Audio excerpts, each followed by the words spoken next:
Hello বন্ধুরা, আমি হারুন। এটা তোমাদের ইউটিউব চ্যানেল হারুন বায়োজন।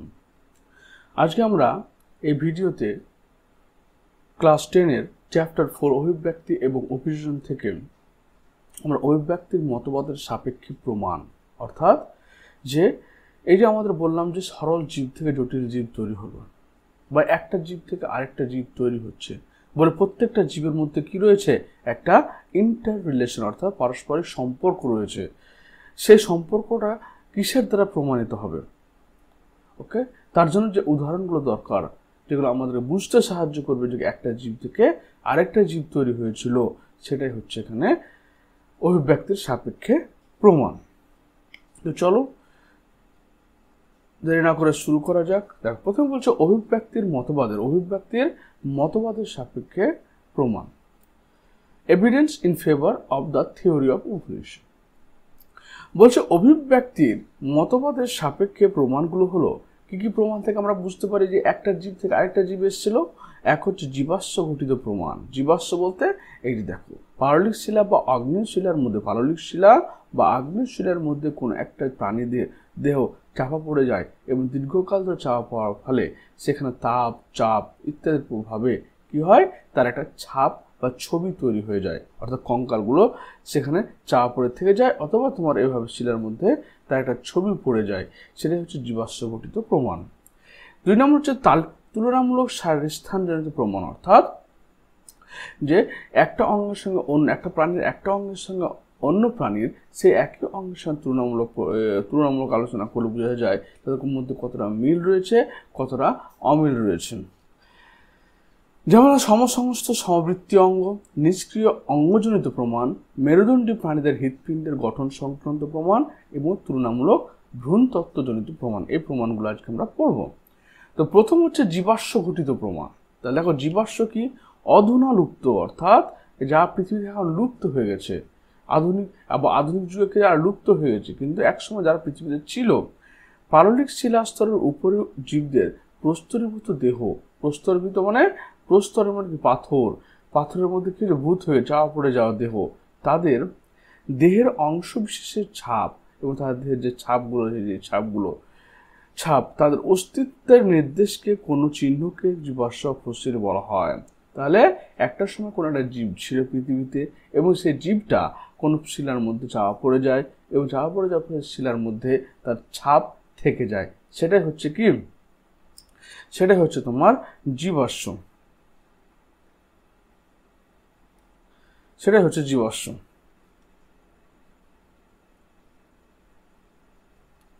এরপরে চলে যাও, বলছে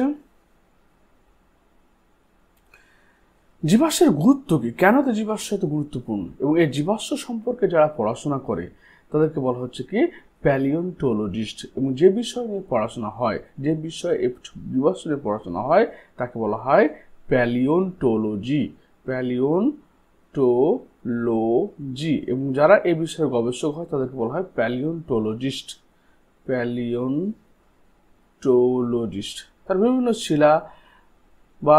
শিলার মধ্যে তোমার কি হয়, ওরা এই ছাপগুলো খুঁজতে থাকে। দেখো, সরলতম জীব থেকে বিবর্তনের মাধ্যমে যে জটিল জীবের সৃষ্টি হয়েছে তা জীবাশ্ম থেকে জানা যায়।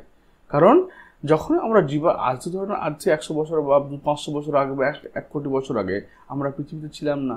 তার পৃথিবীতে যারা ছিল তাদের যদি আমি কঙ্কাল পেয়ে যাই, তাহলে কেউ সেখান থেকে বুঝতে পারবো যে এরা পৃথিবীতে ছিল এবং এই জীবটা এরকম পরিবেশে ছিল এবং এর সঙ্গে সম্পর্ক, বর্তমানে এই জীবের সঙ্গে সম্পর্ক রয়েছে। জীবাশ্ম দ্বারা পৃথিবীতে বর্তমান জীবের পূর্বপুরুষদের সন্ধান পাওয়া যায়। যেমন জীবাশ্মের দ্বারাই আমরা জানতে পারি ইওহিপ্পাস ছিল বর্তমান ঘোড়া, ইকুয়াস ছিল পূর্বপুরুষ। অর্থাৎ এই ঘোড়ার আমরা জীবাশ্ম থেকে জানতে পারি যে ইওহিপ্পাস ছিল বর্তমান ঘোড়া আর ইকুয়াস ছিল তার পূর্বপুরুষ, মানে ইকুয়াস থেকে ইওহিপ্পাসটা এসেছে। মিসিং লিঙ্ক বা হৃদযোজক আবিষ্কারের ফলে উদ্ভিদ রাজ্য এবং প্রাণী রাজ্যের কোন পথে পরিবর্তন ঘটেছে তা জানা যায়। যেমন ধরে নাও আর্কিওপটেরিক্স হচ্ছে পাখি এবং সরীসৃপের মধ্যবর্তী পর্যায়ের জীব। যাদের কি হচ্ছে, কারণ এখানে কিছু পাখির বৈশিষ্ট্য পাওয়া যায়, এখানে আবার কিছু সরীসৃপের বৈশিষ্ট্য পাওয়া যায়। তাই আর্কিওপ্টেরিক্সকে কি বলা হয়? আর্কিওপ্টেরিক্সকে বলা হয় পক্ষী এবং সরীসৃপের মধ্যবর্তী পক্ষী এবং সরীসৃপের মিসিং লিঙ্ক। মিসিং মিস মানে যেটা আর পৃথিবীতে নেই, কিন্তু তারা কি করেছে, দুটি জীবের মধ্যে সম্পর্ক স্থাপন করেছে। জীবাশ্মের বয়স নির্ণয় করে আমরা বলতে পারি যে জীবটি কতটা বছর আগে পৃথিবীতে ছিল, অর্থাৎ কার্বন ডেটিং বলে। জীবাশ্ম বয়স নির্ণয় করার জন্য কি করে, কার্বন ডেটিং করা, অর্থাৎ যে ফসিলসটা পাওয়া গেল সেই ফসিলসের যে রয়েছে তোমার কি বলছে, যে হাড়গুলো রয়েছে বা যে স্ট্রাকচারটা রয়েছে ওই হাড়ের মধ্যে কি রয়েছে, কার্বন রয়েছে। কার্বন, সেই কার্বনের ডেটিং করা C14 এবং C12 এখানে ব্যবহার করা হয়, যার ফলে আমরা করতে পারি, যেমন C12 কত হাফ লাইফ হচ্ছে তোমার কত, অর্ধ বয়স হচ্ছে 5560 বছর, অর্থাৎ 1 গ্রাম কার্বন C12 হাফ গ্রামের পরিবর্তন হতে 5560 বছর লাগে। এই কার্বনের মাধ্যমে তাদের মধ্যে কার্বনের উপস্থিতি অনুসারে তাদেরকে আমরা বয়স নির্ধারণ করতে পারি। এরপর হচ্ছে তোমার ঘোড়ার জীবাশ্মের ইতিহাস। ঘোড়ার যে জীবাশ্ম, যেটা এখন আমরা পড়লাম, যে বিভিন্ন সময়ে ঘোড়ার যেসব জীবাশ্ম পাওয়া গেছে তাতে ঘোড়ার বিবর্তন ভালোভাবে বুঝতে পারি আমরা। ঘোড়ার আদিপুরুষ ইওহিপ্পাস, যা থেকে ধারাবাহিক পরিবর্তনের মাধ্যমে আধুনিক ঘোড়া ইকুয়াস এসছে, অর্থাৎ আমাদের এই ইওহিপ্পাস থেকে কি হচ্ছে, ইওহিপ্পাস সেখানে আমরা কি এসছে, আমাদের এখন বর্তমানের আধুনিক ঘোড়া ইকুয়াস এসছে। তাহলে এখানে চেঞ্জগুলো দেখো কি কি পরিবর্তন এসছে এর মধ্যে। তাহলে এই ফসিলস রেকর্ডগুলো যখন আমরা পেয়েছি, এদের জীবাশ্মগুলো পেয়েছি, তখন দেখেছি যে ইওহিপ্পাস ছিল মাত্র 30 সেন্টিমিটারের একটা শিয়ালের মতো প্রাণী, যার 4খানা আঙ্গুল ছিল। কিন্তু বর্তমান যে ইকুয়াস পাচ্ছি আমরা, তাকে দেখতে পাবো এটা হচ্ছে তোমার একটা বড় অনেক উঁচু সনদ ঘোড়া, এবং এদের একটাই মাত্র আঙ্গুলের ডেভেলপ হয়েছে, বাকি আঙ্গুলও তোমার বিলুপ্তর পথে চলে গেছে। এবং যে ইকুয়াস ছিল তার দাঁতে কোনো রকম কি ছিল না, ভাঁজ ছিল না, কিন্তু বর্তমানে দাঁতগুলো দেখে এখানে অনেক ভাঁজ তৈরি হয়েছে। তাহলে এর হাইটের পরিবর্তন হয়েছে, পায়ের আঙ্গুলের সংখ্যার পরিবর্তন হয়েছে, আর হয়েছে কি দাঁতের খাঁজের সংখ্যা এবং দাঁতের সংখ্যার পরিবর্তন হয়েছে। যা প্রথমে দেখো ইওহিপ্পাস। তো ইওহিপ্পাস প্রায় 6 কোটি বছর আগে, তাহলে ইওহিপ্পাসটা কখন এসেছিল, 6 crore সাল প্রথমে, অর্থাৎ 6 কোটি বছর আগে পৃথিবীতে এসেছিল। উত্তর আমেরিকার ইওসিন যুগে ইওহিপ্পাস সৃষ্টি হয়। তাহলে উত্তর আমেরিকা কোথায় পাওয়া, তাহলে ইওহিপ্পাস কোথায় পাওয়া গেল, 6 কোটি বছর আগে নর্থ আমেরিকায় ইওসিন যুগে এই ঘোড়ার অস্তিত্ব পাওয়া গেল। এটা ছিল কার মতো, শিয়ালের মতো ছিল। উচ্চতা ছিল মাত্র 11 ইঞ্চি। তাহলে এর হাইট কত ছিল, এর হাইট ছিল 11 ইঞ্চি। সামনের পায়ে 4টি আঙ্গুল ও পিছনের পায়ে 3টি আঙ্গুল ছিল, যেগুলো মাটি স্পর্শ করতো। দেখো প্রত্যেকটা আঙ্গুল কিছু মাটি স্পর্শ করতো। 4টি আঙ্গুল এবং পিছনের পায়ে 4টি আঙ্গুল, আর পিছনের পায়ে 3টি আঙ্গুল ও সামনের পায়ে 4খানা আঙ্গুল ছিল, এবং প্রত্যেকটা আঙ্গুল মাটি স্পর্শ করতো। এখানে লক্ষ্য করো ভালো করে। দাঁত ছিল 44টি, এবং এদের দাঁতের সংখ্যা ছিল কতটি, 44টি দাঁত ছিল।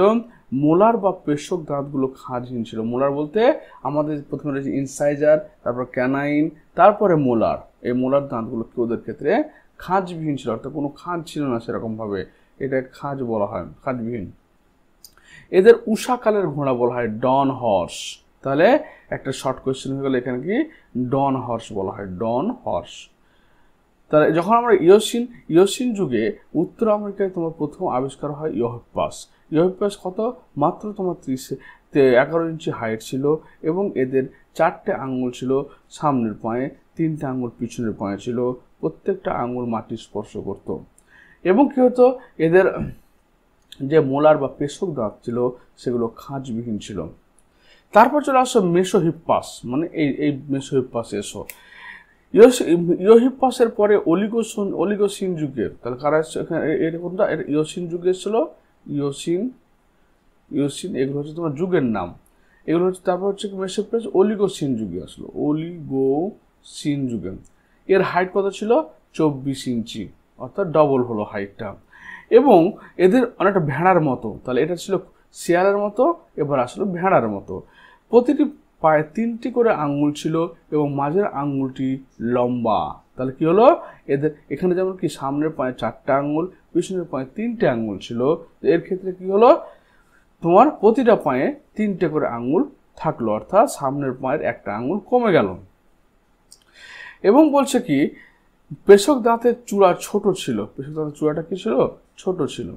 তারপর মেরিচিহিপ্পাস, মেসোহিপ্পাসের পরের মায়োসিন যুগের সৃষ্টি মেরিচিহিপ্পাস, যার উচ্চতা ছিল প্রায় 1 মিটার 40 ইঞ্চি। তাহলে 1 মিটার 40 ইঞ্চি তোমার উচ্চতায় চলে আসলো এরা।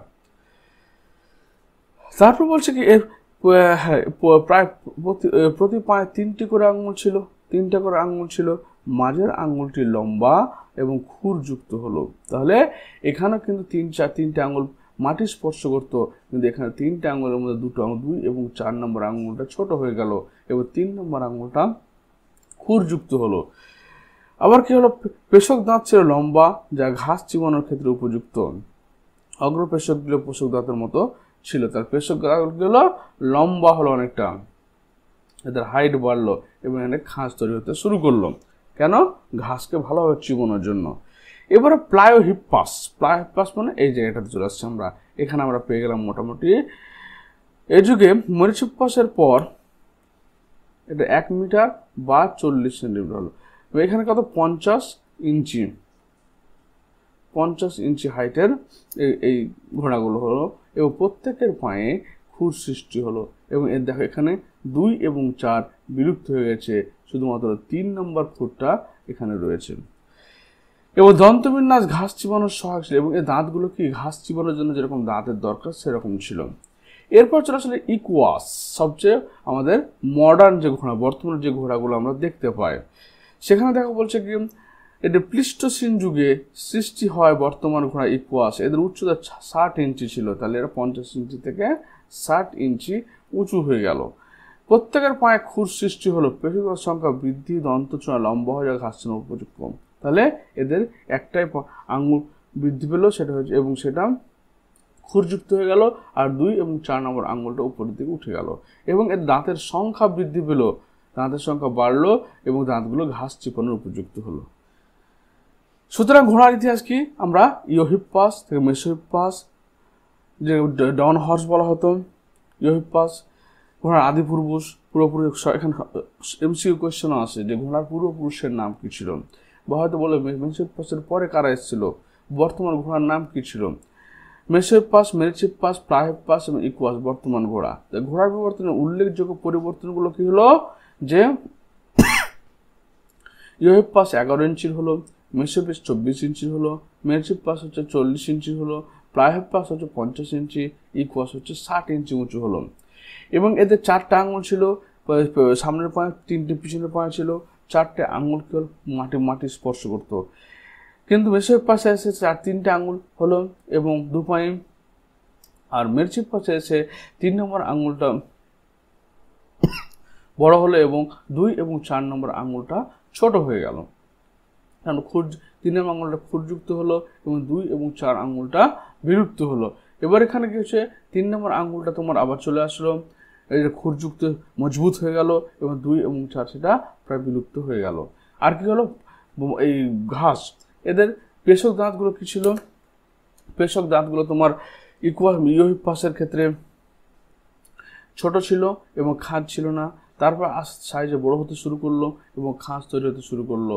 আর বর্তমান ঘোড়ার ক্ষেত্রে তার সংখ্যা বৃদ্ধি পেল এবং সেটা ঘাস খাওয়ার উপযুক্ত হয়ে গেল।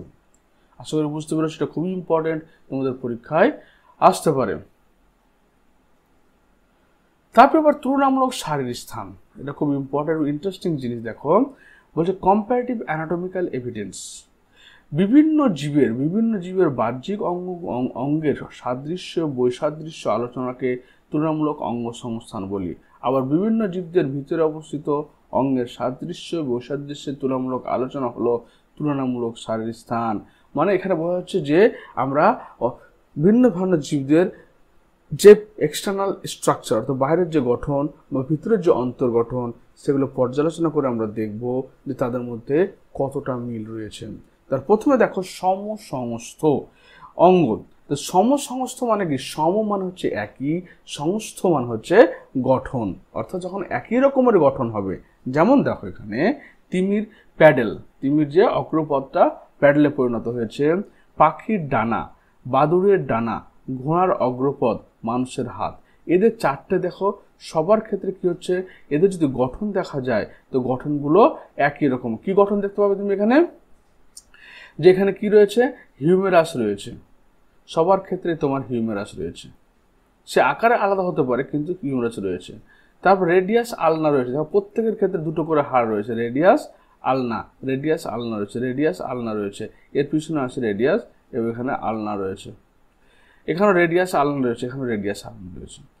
তারপর হচ্ছে দেখো কার্পালস, কার্পালস মানে আমরা হাতের যে তালু, এই জায়গাটা যে হাড়গুলো রয়েছে কার্পাল বলা হয়। তো দেখো এখানেও কার্পাল রয়েছে, এরও কার্পাল রয়েছে, এরও কার্পাল রয়েছে, এরপর কার্পাল, সবার কার্পাল রয়েছে। আবার মেটাকার্পাল দেখো, মেটাকার্পাল বলতে আমাদের আঙুলের যে উপরের দিকে যে হাড়, একটা হচ্ছে জয়েন্টের কবজির হাড়, আর এটা হচ্ছে কার্পাল, আর তারপরের যে হাড়গুলো রয়েছে সেগুলো হচ্ছে মেটাকার্পাল।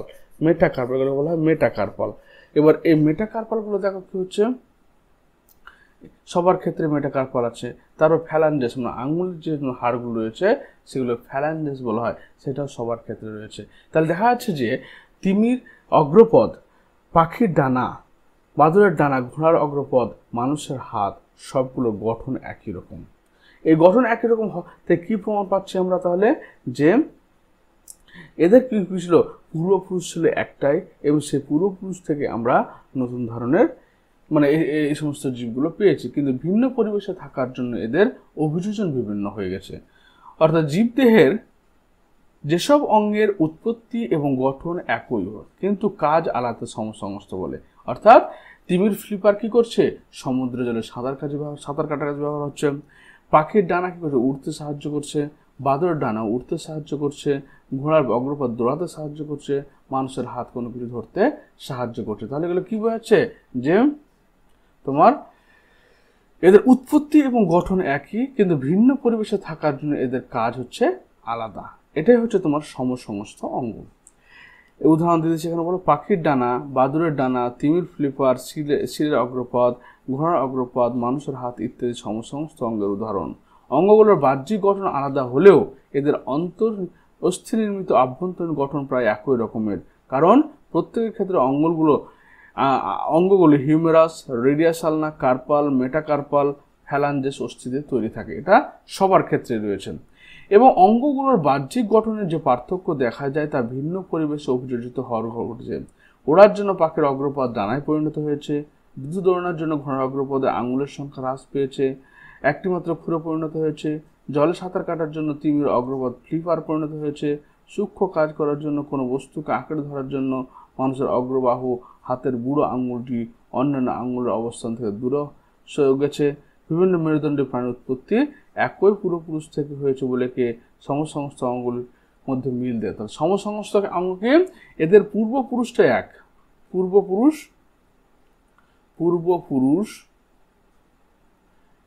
এক, কিন্তু বিভিন্ন পরিবেশে বাস করার জন্য জলে বাস করার জন্য, স্থলে বাস করার জন্য এদের বায়ুতে বাস করার জন্য এদের কি অভিযোজনগত পরিবর্তন ঘটেছে, কিন্তু এদের পূর্বপুরুষই এক বলে দেহের আভ্যন্তরের গঠনটাও কিন্তু একই। এটাকে বলা হয় তোমার এখানে তার কি প্রমাণ হচ্ছে যে পূর্বপুরুষই এক কিন্তু ভিন্ন পরিবেশে বাস করার জন্য ভিন্ন রকম হয়েছে। এটাকে বলা হয় ডাইভারজেন্ট ইভলিউশন, অর্থাৎ অপসারী বিবর্তন। তাহলে হোমোলোগাস অর্গান থেকে আমরা কি ধারণা পাচ্ছি? যে একটা পূর্বপুরুষ থেকে বিভিন্ন জীব তৈরি হয়েছে, এটাকে অপসারী বিবর্তন বা ডাইভারজেন্ট ইভলিউশন আমরা বলে থাকি। উদ্ভিদের সমস্ত, এবার উদ্ভিদের ক্ষেত্রে দেখো কি হচ্ছে, আকর্ষ এবং শাখা কণ্টক উভয় কাক্ষিক মুকুলের রূপান্তর, কিন্তু তাদের বাহ্যিক গঠন ও কাজ আলাদা। তাহলে এই দেখো থর্ন, অর্থাৎ কক্ষের যে মুকুল থাকে, কাঁটা, ফর্মালের কাঁটা, এই কাঁটা কক্ষে থাকে বলে কাঁটা বলা হচ্ছে। আবার এখানে দেখো আকর্ষ, এই যে আকর্ষ, সে আকর্ষ দুটো কিন্তু এখানে কি হচ্ছে যে এদের দুটোর গঠন কিন্তু আলাদা, এদের গঠন কাকিমূল রূপান্তর, এরা কাকিমূল রূপান্তর, কিন্তু তাদের বাহ্যিক গঠন এবং কাজ আলাদা। তারা একই জায়গা থেকে এসছে, কাঁটা এবং আকর্ষ, বাগান বিলাসের কাঁটা এবং কি করবে ওটা কুমড়ো গাছের আকর্ষ, যার সাথে কোনো কিছু জড়িয়ে উপরের দিকে ওঠে, তাদের উৎপত্তি একই জিনিস থেকে হয়েছে। কাকিমুকুল পরিবর্তিত হয়ে, কাকিমুকুল বলতে কক্ষ থেকে যে মুকুল বেরোয়, কাকিমুকুল পরিবর্তিত হয়েছে, কিন্তু তার কি হচ্ছে গঠন এবং কাজ দুটোই আলাদা। যেমন লাউ গাছ, লাউ কুমড়ো গাছের আকর্ষ, কাকিমুকুল রূপান্তর, যা উদ্ভিদটি কোনো অবলম্বন জড়িতের উপর উঠতে সাহায্য করেছে। বাগান বিলাসের শাখাকণ্টক, কাকিমূলের রূপান্তর, যা আত্মরক্ষায় সাহায্য করে। ফণী মনসার পর্ণকাণ্ড, যেটা ফাইলোকে ফণী মনসা, যে এই যে ফণী মনসার কথা আমরা বলছি, ফণী মনসার পর্ণকাণ্ড, তাহলে এর কি, এর হয় ফণী প্রচুর কাঁটা থাকে, পাতাটা কাণ্ডে রসালো একটা কাণ্ডে রূপান্তরিত হয়েছে, তাকে বলা হয় পর্ণকাণ্ড। ফাইলোক্লেড গোল আলোর স্ফীতকন্দ, উভয় কাণ্ডে রূপান্তর, তারা কাণ্ড রূপান্তরিত হয়েছে, অর্থাৎ উৎপত্তি এদের একই হয়েছে, এক থেকে। ফণীমনসার কাণ্ডের সালোক সংশ্লেষে সাহায্য করে, আলোর স্ফীত খাদ্য সঞ্চয়ে সাহায্য করে। তাহলে ফণীমনসার যে পর্ণকাণ্ড সেটা কি করে সালোক সংশ্লেষ হয়, সালোক সংশ্লেষে সাহায্য করে, এবং গোল আলোর স্ফীতকন্দ খাদ্য সঞ্চয়ে সাহায্য করে। সুতরাং সমস্ত অঙ্গগুলোর এরূপ সাদৃশ্য থেকে বোঝা যায় যে জীবগুলো পরস্পর সম্পর্কযুক্ত। অঙ্গগুলো উৎপত্তির দিক থেকে এক হলেও ভিন্ন পরিবেশে থাকার জন্য কাজ আলাদা হয়ে গেছে, একে অবসারী বিবর্তন বলে। অর্থাৎ বাগান বিলাসের কাঁটা এবং কুমড়োর সাথে আকর্ষ, এর দেখো এদের গঠন কি, দুটো কিন্তু কাক্ষিক মুকুলের রূপান্তর, অর্থাৎ দুটোর উৎপত্তি এক, কিন্তু এটা প্রতিরক্ষা করছে, এটা কোনো কিছু জড়িয়ে ধরে উঠতে সাহায্য করছে। দুই ক্ষেত্রে কি হচ্ছে, তোমার কাজ আলাদা কিন্তু গঠন একই, এটা সমস্ত অঙ্গ। ফণীমনসার কাণ্ডা চ্যাপ্টা, পর্বমধ্যহীন, সবুজ, সালোক সংশ্লেষ সক্ষম, একে পর্ণকাণ্ড ফাইলোক্লেড বলা হয়। অপসারী পরিবর্তন বা ডাইভার্জেন্ট পরিবর্তন কি বললো, যে একই পূর্বপুরুষ, দেখো কমন অ্যানসেস্টার, পূর্বপুরুষটা একই, কিন্তু এরা পূর্বপুরুষটা কি স্তন্যপায়ী, এটা পূর্বপুরুষ। কিন্তু এখানে দেখো মানুষ হয়েছে, চিতা হয়েছে, বাদুড় হয়েছে, জল, তাই ডলফিন মানে তুমি জলে বাস করছে, বাদুড় তোমার হচ্ছে বায়ুতে বাস করছে, এবং চিতা দ্রুত গতি সম্পন্ন, মানুষ হচ্ছে জমির উপরে চলাফেরা করার জন্য গঠন হয়েছে। তাহলে প্রত্যেকের পূর্বপুরুষটা এক, স্তন্যপায়ী, কিন্তু এরা ভিন্ন পুরুষে থাকার জন্য এদের গঠন ভিন্ন হয়েছে, এটা হচ্ছে অপসারী বিবর্তন। এরপরে চলে এসো যেটা হচ্ছে তোমার সমবৃত্তীয় অঙ্গ। তাহলে ওখানে কি পড়লে, ওখানে পড়লে সমস্ত কি উৎপত্তি এবং গঠন যখন একই রকম থাকছে তখন সেটাকে আমরা বলছি সমস্ত। আর সমবৃত্তীয় কখন বলবো, যখন কি হচ্ছে এদের উৎপত্তি আলাদা কিন্তু একই পরিবেশে থাকার জন্য কাজ একই রকম হয়েছে। এদের উৎপত্তিটা আলাদা, বিভিন্ন পরিবেশ থেকে এসছে, বিভিন্ন উৎপত্তি থেকে এসছে, কিন্তু একই পরিবেশে থাকার জন্য এদের গঠনটা কি হয়েছে, একই রকম হয়েছে। যেমন দেখো জীবদের সমস্ত অঙ্গের উৎপত্তি এবং গঠন আলাদা কিন্তু কাজ একই থাকে, সমবৃত্তীয় অঙ্গ বলা হয়। তাহলে এদের পূর্বপুরুষটা কি আলাদা,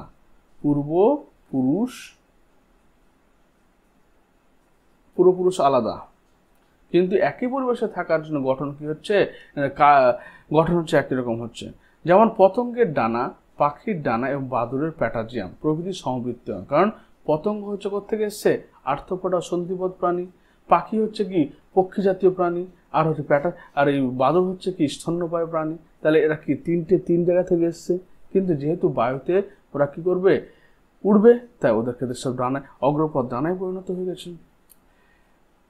পাখির ডানায় এবং বাদুড়ের প্যাটাজিয়াম আকাশে উঠতে সাহায্য করে, কিন্তু গঠন ও উৎপত্তি আলাদা।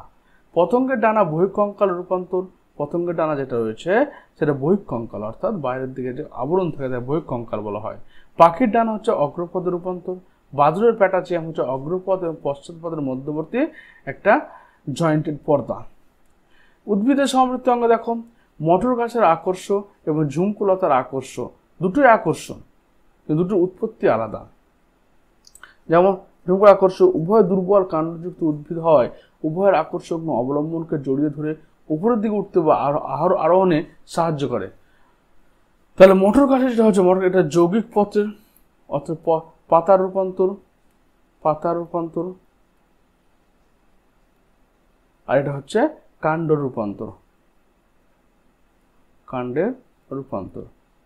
তাহলে ওদের উৎপত্তি আলাদা, কিন্তু দুটোই কি দুই আকর্ষককে সাহায্য করছে, দুই আকর্ষক কোনো কিছুকে জড়িয়ে ধরে গাছকে উপর দিয়ে উঠতে সাহায্য করছে। তারপর সুতরাং দেখা যাচ্ছে যে উৎপত্তিগতভাবে আলাদা জীবগুলো একই পরিবেশে বাস করার জন্য একই কাজ সম্পন্ন করে, তাদের কার্যগত মিল লক্ষ্য, একে অভিসারী বিবর্তন বলা হয়ে থাকে। অভিসারী মানে কি বললাম, যে কনভার্জেন্ট মানে পূর্বপুরুষ আলাদা কিন্তু একই পরিবেশে থাকার জন্য তাদের একই রকম গঠন তৈরি হয়েছে, এটা হচ্ছে কনভার্জেন্ট বিবর্তন। তাহলে সমস্ত অঙ্গ থেকে আমরা কি, এখানে যেমন দেখো শার্ক আর ডলফিন দুটোই মাছ, কিন্তু এখানে শার্ক হচ্ছে তোমার তরুণাস্থযুক্ত মাছ আর ডলফিন হচ্ছে স্তন্যপায়ী প্রাণী, কিন্তু এরা একই জলে বাস করার জন্য এদের পাখনা তৈরি হয়েছে, ফুসফুস ফুলকা তৈরি হয়েছে। প্রজাপতি এবং এগুলো বাদুড়, প্রজাপতি হচ্ছে সন্ধিপদ প্রাণী, বাদুড় হচ্ছে তোমার স্তন্যপায়ী প্রাণী, কিন্তু একই পরিবেশে থাকার জন্য এদের গঠন আলাদা, গঠন একই রকম হয়েছে। তাহলে সমস্ত অঙ্গ থেকে তৈরি হলো কি ডাইভার্জেন্ট ইভলিউশন বা অপসারী বিবর্তন, আর কনভার্জেন্ট ইভলিউশন তৈরি হচ্ছে অভিসারী বিবর্তন। এরপরে চলে আসে আমাদের নিষ্ক্রিয় অঙ্গ। কোন একটা অঙ্গকে যদি আমরা বারবার ব্যবহার করি তবে সে অঙ্গটা শক্তিশালী হয়ে যায়, আর কোন অঙ্গ যদি বারবার ব্যবহার না করি তাহলে ধীরে ধীরে বিলুপ্ত হয়ে যায়। এটাই হচ্ছে নিষ্ক্রিয় অঙ্গ। তো জীবদেহের যেসব অঙ্গ তাদের পূর্বপুরুষের দেহে সক্রিয় থাকলেও খাদ্যাভ্যাসের পরিবর্তন, পরিবেশের অভিযোজনের প্রয়োজনে এবং অন্যান্য শারীরবৃত্তীয় কাজের সুবিধার জন্য অঙ্গগুলির ব্যবহার হ্রাস পাওয়ায় বর্তমানে নিষ্ক্রিয়, ক্ষয়প্রাপ্ত এবং ক্ষুদ্র অঙ্গে পরিণত হয়েছে। তাদের লুপ্তপ্রায় অঙ্গ বা নিষ্ক্রিয় অঙ্গ বলা হয়। তাহলে এদের পূর্বপুরুষদের শরীরে সে অঙ্গগুলো সক্রিয় অবস্থায় ছিল, কিন্তু দীর্ঘকাল ব্যবহার না করার ফলে বা পরিবেশের পরিবর্তনের জন্য অঙ্গগুলো ধীরে ধীরে নিষ্ক্রিয় অঙ্গে পরিণত হয়েছে। যেমন মানুষের ক্ষেত্রে অ্যাপেন্ডিক্স, এই যে দেখো এখানে অ্যাপেন্ডিক্স রয়েছে, এই অ্যাপেন্ডিক্সটা আমাদের নিষ্ক্রিয়, এর কাজ সম্পর্কে আমাদের কোনো আইডিয়া নেই, হয়তো এক সময় তোমার সেটা আমাদের বিভিন্ন ডাইজেশন বা পরিপাকে সাহায্য করতে, এখন সেটা কিছু কাজ করছে। তো অ্যাপেন্ডিক্স একটা কি হচ্ছে তোমার নিষ্ক্রিয় অঙ্গ, কোনো কাজ না করে অঙ্গ নিষ্ক্রিয় পরিণত হচ্ছে। কিন্তু গিনিপিগ, ঘোড়া প্রভৃতি তৃণভোজী প্রাণীদের একটি সেলুলোজ পরিপাকে সাহায্য করে যথেষ্ট বড় হয়। খাদ্যাভ্যাসের পরিবর্তনের কারণে অ্যাপেন্ডিক্স নিষ্ক্রিয় অঙ্গে পরিণত হয়েছে। তাহলে কিন্তু আমাদের ক্ষেত্রে নিষ্ক্রিয় অঙ্গে পরিণত হলেও কিন্তু গিনিপিগ, ঘোড়া, তৃণভোজী প্রাণী যারা হচ্ছে ঘাস খায় তাদের ক্ষেত্রে কিন্তু এটা যথেষ্ট বড়। 2 নম্বর দেখো, মানুষের মেরুদণ্ডের শেষ অবস্থায় 4টি কক্সিজিয়াল কশেরুকা মিলিত হয়ে কক্সিস তৈরি হয়েছে। তো আমাদের যেটাকে আমরা লেজ বলছি, কক্সিস বলছি, এই যে লেজ বলছি, সেই লেজটা আমাদের নেই, এখন বিলুপ্ত হয়ে গেছে। তারপর যে মাছ ও ব্যাঙের চোখের পাতলা পর্দা, আমাদেরকে এই চোখের কোণার দিকে দেখবে একটা ছোট্ট মাংসর পিণ্ড রয়েছে, এটাকে নিকটিটেটিং পর্দা বলা হয়। নিকটিটেটিং পর্দা বা পর্দা, কোনো পাখি বা কোনো যখন প্রাণী চোখ বন্ধ করবে একটা হালকা পর্দা উপর দিকে চলে আসে, কিন্তু আমাদের ক্ষেত্রে সেটা ব্যবহার না করায় নিষ্ক্রিয় অঙ্গে পরিণত হয়েছে। তারপর হচ্ছে কি গরু ছাগলের বহিঃকর্ণের পেশি, আমাদের যেমন এই বাইরের কর্ণে কি হচ্ছে, এখানে এক ধরনের পেশি ছিল যার সাহায্যে একসময় আমরা কানকে নড়াতে পারতাম, কিন্তু সেটা ব্যবহার না হওয়ার জন্য আমাদের ক্ষেত্রে সে নিষ্ক্রিয় অঙ্গে পরিণত হয়েছে।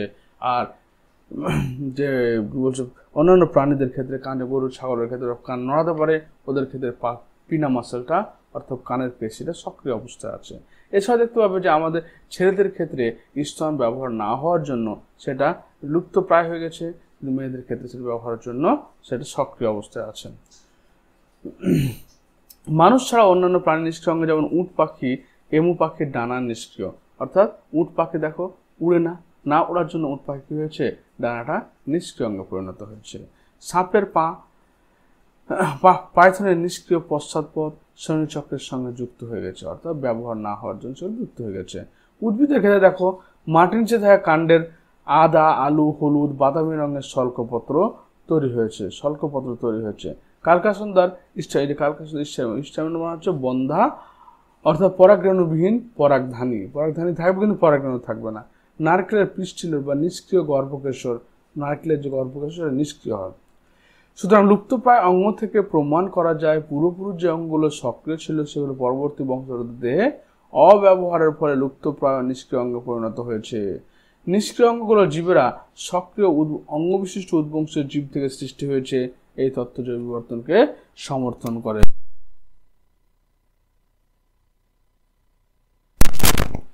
এরপরে চলে এসে আমরা যেটা করবো সেটা হচ্ছে তুলনামূলক শারীরিক স্থান।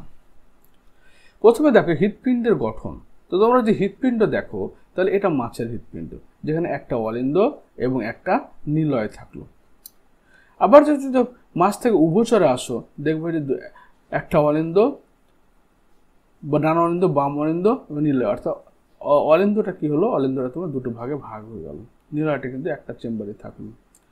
কিন্তু আবার সরস্বতী যদি আসো তাদের ক্ষেত্রে দেখবে যে অলিন্দটা দুটো ভাগে ভাগ হলেও নিলয়টা কিন্তু সম্পূর্ণভাবে বিভক্ত হয়নি, এটা কিছুটা পরিমাণ বিভক্ত হয়েছে। আবার তুমি যদি ওকে এক্সেপ্ট হচ্ছে ক্রোকোডাইল, কুমিরের ক্ষেত্রে তোমার 4 চেম্বার হয়ে যায়। কিন্তু এখানে যদি পাখি বা স্তন্যপায়ীর ক্ষেত্রে দেখো তাহলে ডান অলিন্দ, বাম নিলয় এবং ডান নিলয় এবং বাম নিলয়, এগুলো হচ্ছে 4টা পুরো চেম্বার ভাগ হয়েছে বলে এখানে রক্তটা কমপ্লিটলি অক্সিজেনযুক্ত এবং কার্বন ডাইঅক্সাইড যুক্ত রক্ত আলাদাভাবে প্রবাহিত হয়। তো এই তুলনামূলক শারীরিক স্থান দেখলে কি বোঝা যাচ্ছে যে দুটো চেম্বার থেকে 3টে থেকে 3.5টে, 3.5 থেকে 4টা চেম্বার তৈরি হয়েছে। অর্থাৎ ধীরে ধীরে যত দিন গেছে মানে নিম্ন শ্রেণীর হৃৎপিণ্ডযুক্ত উদ্ভিদ জীব থেকে একটা উন্নত শ্রেণীর জীব হৃৎপিণ্ড দেখা গেছে। শুধু চেম্বার কেন, এর মধ্যে যেমন মাছ, উভচর বা সরস্বতী সবার ক্ষেত্রে কি হচ্ছে যে রক্তটা অক্সিজেন এবং কার্বন ডাইঅক্সাইড ফুললি তোমার সেপারেট হতে পারছে না। যেমন মাছের ক্ষেত্রে কোনো আলাদা হওয়ার কোনো চান্সই নেই, সেই জন্য মাছের ক্ষেত্রে মাছের রক্তকে ভেনাস হৃৎপিণ্ড বলা হয়। উভচরের ক্ষেত্রেও রক্তটা কিন্তু অক্সিজেন বা কার্বন ডাইঅক্সাইড রক্ত আলাদা হচ্ছে না, একই পথে প্রবাহিত হচ্ছে। সরস্বতীর ক্ষেত্রে অল্পটা আলাদা হলেও কিন্তু সম্পূর্ণ আলাদা হচ্ছে না, কিন্তু স্তন্যপায়ীর ক্ষেত্রে সম্পূর্ণ আলাদা হচ্ছে। তো দেখো কি বলছে, মেরুদণ্ডী প্রাণীদের বিভিন্ন শ্রেণীর প্রাণীর কোনো একটি বিশেষ অঙ্গের গঠন পর্যালোচনা করে দেখা যায় বিভিন্ন শ্রেণীতে ওই অঙ্গটির গঠনগত জটিলতা বিভিন্ন হলেও মূল কাঠামো বা একই প্রকার। অর্থাৎ যে কোনো একটা অঙ্গকে বিভিন্ন প্রাণীর মধ্যে পর্যবেক্ষণ করলে দেখা যাচ্ছে যে এদের যে বেসিক স্ট্রাকচার, বেসিক গঠনটা একই থাকছে, কিন্তু পরিবেশের জন্য কী হয়েছে ওরা বিভিন্নভাবে নিজেকে অভিযোজন করেছে। যেমন প্রত্যেক মেরুদণ্ডী প্রাণীর হৃৎপিণ্ড মূলত 2 প্রকোষ্ঠযুক্ত প্রকোষ্ঠ নিয়ে গঠিত, অর্থাৎ রক্ত গ্রহণকারী প্রকোষ্ঠ এবং রক্ত প্রেরণকারী প্রকোষ্ঠ। অর্থাৎ একটা রক্ত গ্রহণ করবে, একটা রক্তকে প্রেরণ করবে। মাছের হৃৎপিণ্ড 2 প্রকোষ্ঠ, একটি অলিন্দ, একটি নিলয়। গঠনগতভাবে এই হৃৎপিণ্ড খুবই সরল।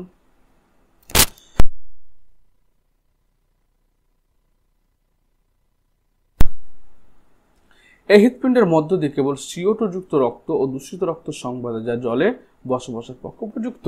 তার মাছের ক্ষেত্রে কি হলো, একটা অলিন্দ, এক নিলয় থাকছে, রক্তটা কি হচ্ছে অক্সিজেন যুক্ত কার্বন ডাইঅক্সাইড রক্ত কি একই সাথে প্রবাহিত হচ্ছে, যার ফলে তোমার এরা জলে বসবাসের উপযোগী হয়।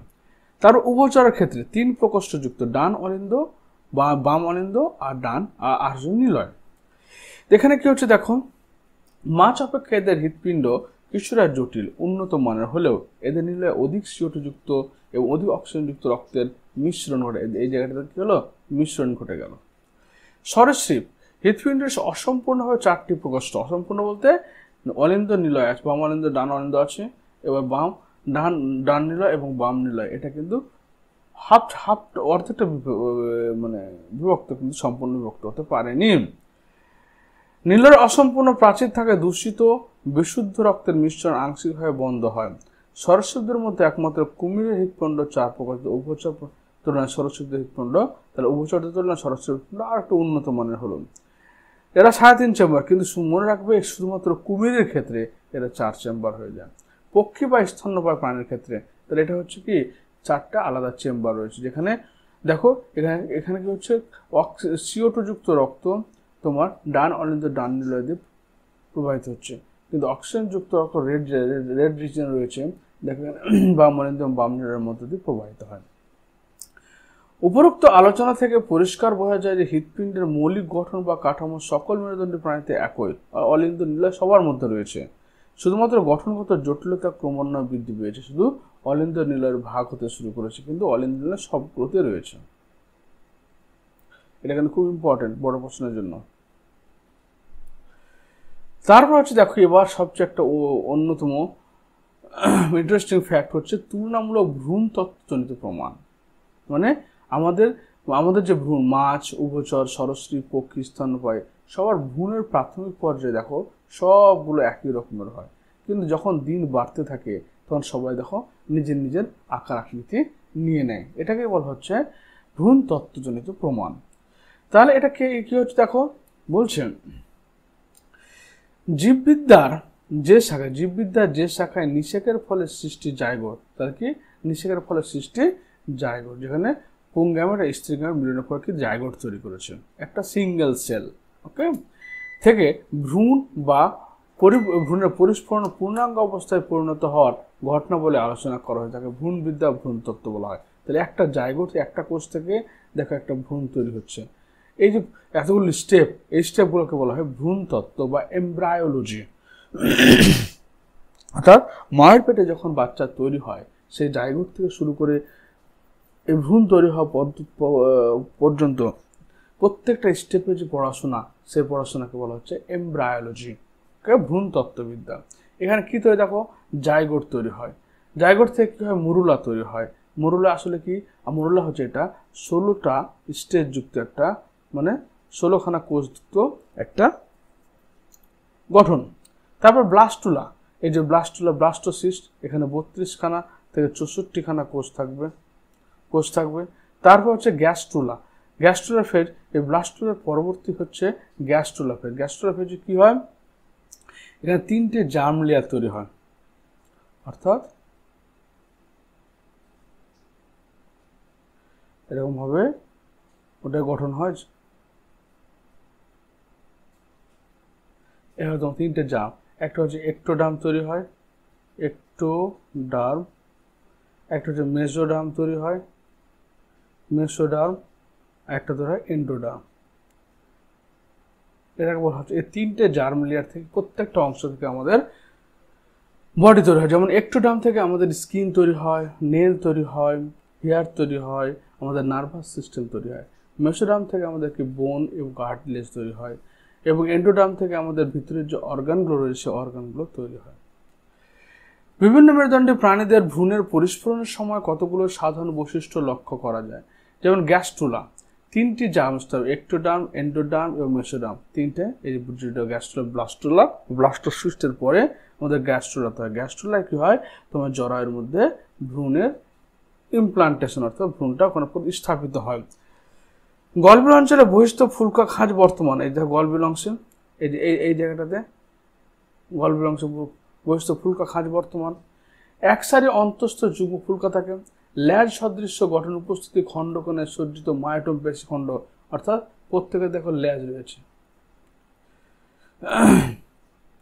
বিভিন্ন মেরুদণ্ডী প্রাণীর ভ্রূণের এরকম মিল দেখে বিজ্ঞানী ভন বেয়ার 1828 খ্রিস্টাব্দে কতগুলো সূত্র প্রণয়ন করেন, যেগুলো পরে জার্মান বিজ্ঞানী আর্নস্ট হেকেল 1866 খ্রিস্টাব্দে বায়োজেনেটিক সূত্র বা রিক্যাপিচুলেশন থিওরি নামে প্রকাশ করেন। সূত্রটি হলো ব্যক্তিজনী জাতিজনীর পুনরাবৃত্তি ঘটায়, অন্টোজেন রিপিটস ফাইলে। মানে কি বলছে, কোনো জীবের ভ্রূণের পরিস্ফুরণের সময় তার পূর্বপুরুষের ভ্রূণের পরিস্ফুরণ ঘটনাগুলো ধাপে ধাপে ঘটে। অর্থাৎ ধরে না, মানুষ প্রথমে কারা এসছে, প্রথমে তারা মাছেরা এসছে, তারপর উভচররা এসছে, তারপর সরীসৃপরা এসছে, তারপর পক্ষী, তারপর স্তন্যপায়ীরা এসছে। তাহলে এই সমস্ত প্রাণীগুলো থেকে ধীরে ধীরে কি স্তন্যপায়ী বা মানুষরা এসছে। তাই এদের যখন ভ্রূণ অবস্থা আসে, মানুষের যখন ভ্রূণ অবস্থায় আসে, তখন তার পূর্বপুরুষের মতো আকার আকৃতি ধারণ করে, অর্থাৎ পক্ষী, স্তন্যপায়ী, মাছ, উভচর, সরীসৃপ, পক্ষীদের মতো গঠন ধারণ করে। এটাকে বলা হচ্ছে তোমার অন্টোজেনিক রিপিটস ফাইলোজেনি।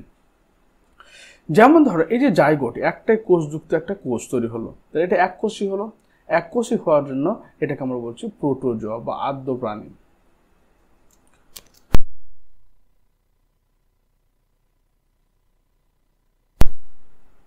তাহলে কার সঙ্গে তুলনা করলাম আমরা, আদ্য প্রাণীর সঙ্গে। এটা যেমন একটা ইউগ্লিনের কথা বলছি, প্রোটোজোয়া। ক্লিয়ার? তারপর ব্লাস্টুলা, এই যে আমরা ব্লাস্টোস স্টেজটা, যেখানে 32 থেকে 64টা কোষ যুক্ত হবে, কিন্তু এরা কলা তৈরি করেনি। এরা কি করেনি? কলা তৈরি করেনি, শুধুমাত্র কোষের সমাহার রয়েছে বলে ব্লাস্টুলাকে আমরা কি করছি? পরিফেরার সঙ্গে তুলনা করছি। এই যে ছিদ্রাল প্রাণী, এই সমস্ত প্রাণীকে ব্লাস্টুলার সঙ্গে তুলনা করছি। পরিফেরা, পরিফেরা এদের কি কলা থাকে না, শুধুমাত্র কোষ দিয়ে তৈরি থাকে। তারপরে দেখুন গ্যাস্টুলা, যেখানে নিডারিয়ার সঙ্গে তুলনা করা হচ্ছে। নিডারিয়া, নিডারিয়া কারা? এই যে সিলেন্ট্রেটেরা, এরা হচ্ছে নিডারিয়া। তো গ্যাস্ট্রোলা কোনটা হলো? যখন 3টে জার্ম লেয়ার আমার তৈরি হচ্ছে, তখন সেই স্টেজটাকে গ্যাস্ট্রোলা বলা হয়, যেটা নিডারিয়ার সঙ্গে তুলনা হলো। এরপরে খণ্ডিত ভ্রূণ, ভ্রূণটা কি হচ্ছে? ধীরে ধীরে খণ্ডিত হতে শুরু করলো, অর্থাৎ খাঁজ হতে শুরু করলো। সেটাকে আমরা বলছি কার সঙ্গে? অ্যানলিডা। যে মাছ, কেঁচোর ক্ষেত্রে দেখবে ওর শরীরে অনেক মেটামেরিক সেগমেন্ট দেখতে পাওয়া যায়, খণ্ডক দেখতে পাওয়া যায়, মেটামেরিক খণ্ডক দেখতে পাওয়া যায় কেঁচোর ক্ষেত্রে। তাহলে আমাদের খণ্ডিত ভ্রূণটাকে আমরা কি করলাম? কেঁচোর সঙ্গে তুলনা করলাম। এরপর নোটোকটযুক্ত অখণ্ডিত ভ্রূণ, নোটোকট মানে আমাদের স্নায়ু, যে পিঠে ছিটতায় যে আমাদের স্নায়ু ব্রেন থেকে বেরোয় স্নায়ুগুচ্ছ, তাকে নোটোকট বলা হয়। এটা অ্যাম্ফিওক্সাসের সঙ্গে তুলনা, এই যে অ্যাম্ফিওক্সাস, এই অ্যানিমালটার সঙ্গে আমরা তুলনা করছি তখন। তার ব্যাঙাচি, ব্যাঙাচি কি? ব্যাঙাচি, ব্যাঙাচি হচ্ছে মাছের মতো। তারপর হচ্ছে কি ব্যাঙাচি, যেটা মাছের সঙ্গে তুলনা করছি। আবার হচ্ছে পূর্ণাঙ্গ যখন প্রাণী হচ্ছে তখন উভচরের সঙ্গে তুলনা করছি আমরা। তো প্রাথমিক অবস্থায় সকল মেরুদণ্ডী প্রাণীর ভ্রূণের সাধারণ বৈশিষ্ট্য থাকায় দেখতে একই রকম হয়। তাহলে সবাই দেখতে এখন প্রাথমিক অবস্থায় সবাই একই রকম হচ্ছে। ক্রমে ক্রমে ভিন্ন ভিন্ন মেরুদণ্ডী প্রাণীর বৈশিষ্ট্য প্রকাশ পায়, পূর্ণাঙ্গরা সম্পূর্ণ আলাদা হয়ে যায়। এরপরে কি হয়? মাছ মাছের মতো হয়ে গেল, উভচর উভচরের মতো হলো, সরীসৃপ সরীসৃপের মতো হয়ে গেল, পক্ষী পক্ষীর মতো, মানুষ মানুষের মতো হয়ে গেল। ভ্রূণে যে সকল অঙ্গ সৃষ্টি হয়, পূর্ণাঙ্গের সেগুলো না পাওয়ার কারণে সকল মেরুদণ্ডী প্রাণীদের একই পূর্বপুরুষ সৃষ্টি হয়েছে। পূর্বপুরুষের পরিস্ফুরণ পদ্ধতির ঘটনা উত্তরাধিকার সূত্রে পেয়েছে প্রাণ। তার কি হলো? যে ভ্রূণের যে সমস্ত অঙ্গ, যেমন ভ্রূণে কি তৈরি হলো? খাঁজ তৈরি হলো, ভ্রূণে লেজ তৈরি হলো, ভ্রূণের মধ্যে তোমার কি তৈরি হয়েছে? ফুলকা ছিদ্র তৈরি হলো, যেগুলো যখন ম্যাচিওর হয়ে আছে সবার মধ্যে পাওয়া যাচ্ছে না। বুঝতে পারলে? প্রাণীরা যত নিকট সম্পর্কযুক্ত হবে তাদের ভ্রূণের মধ্যে তত বেশি মিল থাকবে। যেমন মানুষ আর বাদর, এদের ক্ষেত্রে কি ভ্রূণের মিল সবচেয়ে বেশি, কারণ এরা পুরো ক্লোজ রিলেটেড। তাই মাছ এবং স্তন্যপায়ীর তুলনায় পাখি স্তন্যপায়ীর ভ্রূণের মিল অনেক বেশি। জাস্ট লক্ষ্য করো যে এই মাছের সঙ্গে এর ভ্রূণ, মানুষের সঙ্গে মাছের ভ্রূণের, মানুষের সঙ্গে উভচরের ভ্রূণের, মানুষের সঙ্গে সরীসৃপের ভ্রূণের যা মিল রয়েছে, মানুষের সঙ্গে পক্ষীর ভ্রূণের কিন্তু বেশি মিল রয়েছে, কারণ এরা পরস্পর সম্পর্কযুক্ত, কাছাকাছি। তাহলে এখানে আমরা কি দেখলাম? আমরা যে যখন জীব ভ্রূণ অবস্থায় থাকে তখন তার পূর্ববর্তীদের বৈশিষ্ট্যকে সে বহন করে, যেটাকে বলা অন্টোজেনি রিপিটস ফাইলোজেনি। এটা আর্নস্ট হ্যাকেল দিয়েছিল। ওই জন্য সমস্ত ভ্রূণগুলো যখন বিভিন্ন প্রাণীর ভ্রূণ পর্যালোচনা করে দেখে দেখা যায় সমস্ত ভ্রূণগুলোর গঠন একই রকম ছিল।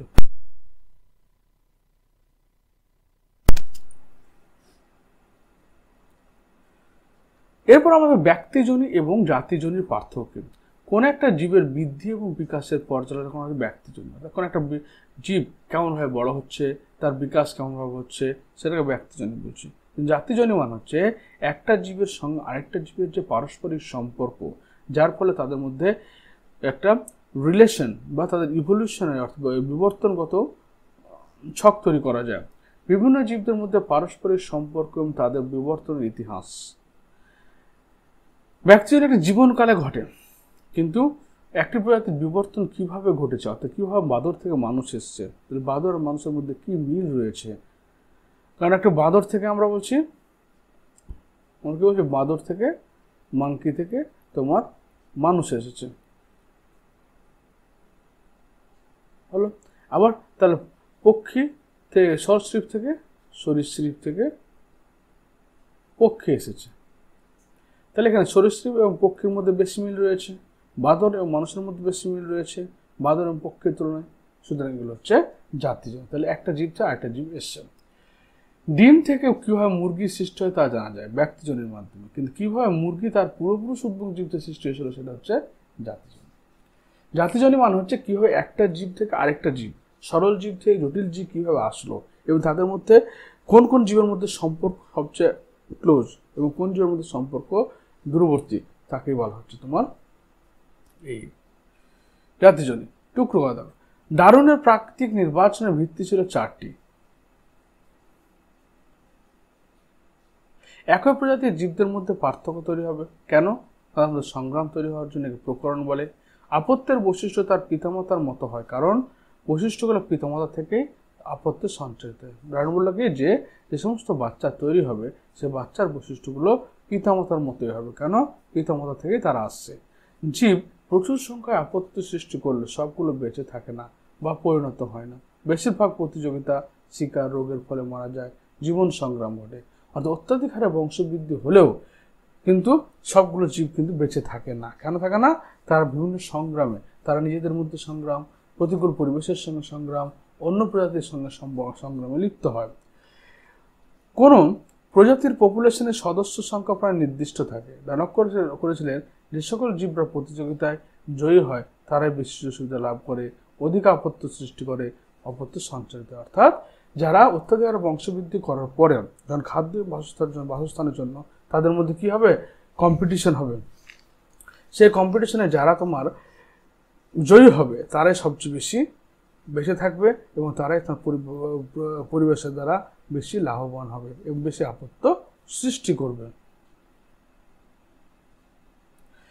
তাহলে এই হলো আমার এই ভিডিওর শেষ। যদি তোমাদের কোনো সমস্যা হয়ে থাকে অবশ্যই কমেন্ট বক্সে কমেন্ট করে জানিও। ভিডিওটি দেখার জন্য তোমাদের অসংখ্য ধন্যবাদ। Thank you.